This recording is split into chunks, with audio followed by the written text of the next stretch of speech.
Here we are reviewing the toilet safety rails that mount to the back of the toilet as well as the handles sitting on the front of the toilet bowl.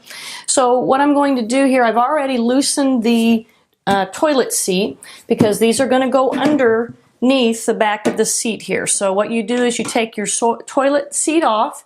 You're going to use the existing hardware for this particular frame. This frame goes right on the toilet bowl here.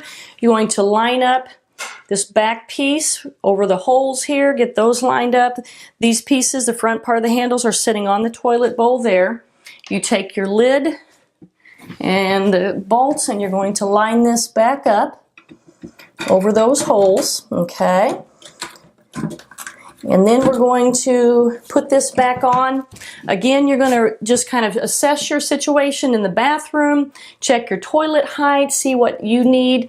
These rails, again, are not, of course, accommodating for any height. They're just going to give you some push-up. So we're going to put these, get these screwed back on here, and then we're going to show you how to use it getting up and down.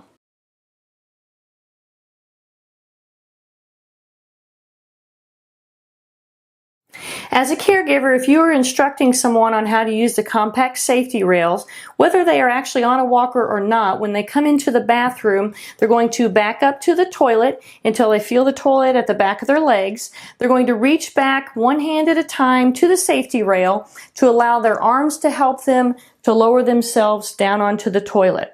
Now when they go to get up, you want them to scoot forward, getting their weight forward over their feet. They're going to push up with both hands, leaning forward, push up, take a hold of the walker, and then take a hold of the walker with the other hand.